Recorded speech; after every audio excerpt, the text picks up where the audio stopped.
Pertempuran Rimbo Kalwang. Perjuangan The Tiger of Kuranji melawan penjajah.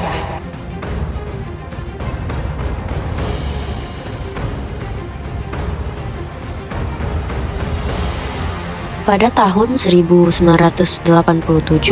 dibangun sebuah tugu untuk memperingati peristiwa penyerangan markas dan gudang senjata sekutu di Rimbo Kalwang yang terjadi pada 21 Februari 1946. Penyerangan tersebut dikepalai oleh sosok yang disebut sebagai The Tiger of Kuranji.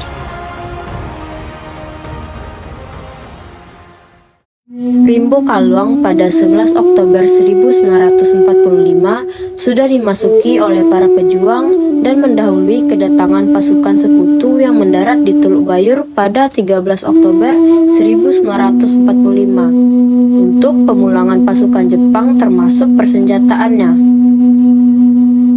Kemudian pemuda BPPI atau Balai Penerangan Pemuda Indonesia di Pasagadang menunjuk Sofyan Ibrahim dan Munir Latif untuk berangkat ke Rimbo Kalwang untuk menemui Okamoto. Okamoto merupakan seorang ofisir Jepang dan pernah satu kesatuan dengan mereka di Gyugun. Okamoto mengakui bahwa beberapa kendaraan dan senjata adalah tanggung jawabnya. Ia bersedia menyerahkan, tapi dengan syarat menjamin keselamatan dirinya dan anak buahnya. Dan ia tidak berani menyerahkan senjata buatan Jepang, sebab sudah menjadi inventaris yang akan diserahkan kepada sekutu. Senjata yang bisa diambil adalah buatan KNIL atau sekutu. Negosiasi pun berjalan damai tanpa keributan.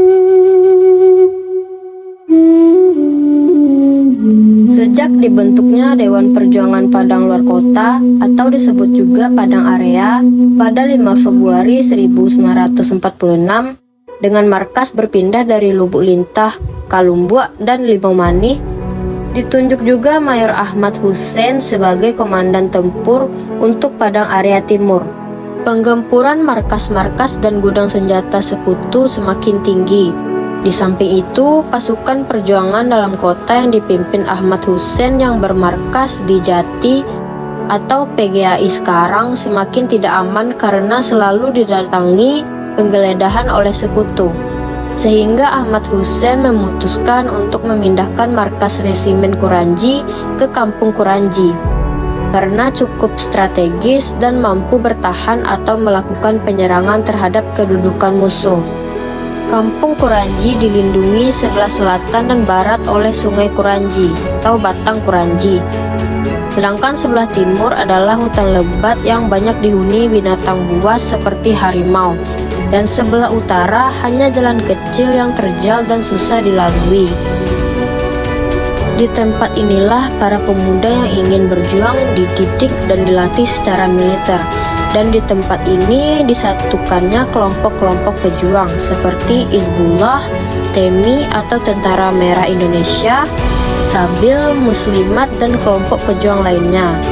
Dari Kampung Kuranji ini, Ahmad Hussein juga bergerak untuk mengupas para pejuang yang hanya berkedok sebagai pejuang kemerdekaan dengan tindakan perampokan, pemerkosaan, dan tindakan zalim lainnya.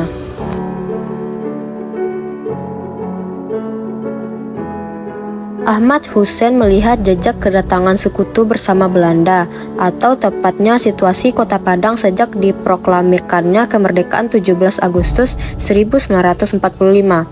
Sasaran penyerangan Ahmad Hussein adalah sebuah gudang senjata sekutu di Rimbo Kalwang, tepatnya di kiri kanan Taman Siswa Padang atau kawasan Hotel Ibis sekarang. Ahmad Hussein mengatur strategi berdasarkan kemampuannya sebagai bekas Gyugun dan ahli strategi. Instruksi dan pembagian tugas kepada semua pasukan TKR atau Tentara Keamanan Rakyat jelas, tepat, dan terarah. Semua pasukan berkumpul di satu titik, yaitu di Simpang Kalawi. Pada 21 Februari 1946, tepatnya pukul 2 WIB, Pasukan yang berkumpul terdiri dari pasukan-pasukan yang berada dalam seksi-seksi masing-masing, yaitu seksi Bakhtiar, seksi Rahman, seksi Musa, seksi Rashid, seksi Jamaluddin, dan seksi Marah Julius.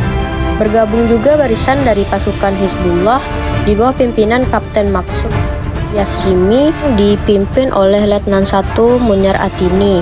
Bergabung juga barisan istimewa dengan pimpinan Abdullah Anjang dan barisan pasukan berani mati Jamaluddin Waketo. Pada pukul 22 WIB di Kampung Kalawi, penyerangan dari berbagai arah diatur dengan titik serang Rimbo Kaluang. Dari Simpang Alai dipimpin oleh Ahmad Hussein, sedangkan dari Banda Bakali barisan Hizbullah. Dari Kampung Pinang dipimpin oleh Kompi Mukhtar dan seksi Muiz Pakiah Serak. Selebihnya dari Gunung Pangilun. Gudang senjata sekutu pada malam itu dikawal oleh satu kompi pasukan. Pada malam itu mereka dikepung dari 3 penjuru oleh pasukan Ahmad Hussein. Tepat pada pukul 00 WIB diberikan tembakan, tanda dimulainya penyerangan. Maka tembakan mendadak menghujani gudang senjata tersebut. Pasukan sekutu pun yang bertugas pada malam itu kalang kabut. Penyerangan itu berlangsung sampai pukul 5 WIB dan mulai reda karena sekutu mendapatkan bantuan kendaraan perang berlapis baja. Keberhasilan pasukan Ahmad Hussein ini tersebar ke seluruh Sumatera Barat dan menjadi motivasi bagi pejuang untuk menggempur keberadaan sekutu dimanapun ia berada. Pasukan Ahmad Hussein ini disebut sebagai pasukan Harimau Kuranji atau The Tiger of Kuranji oleh tentara sekutu.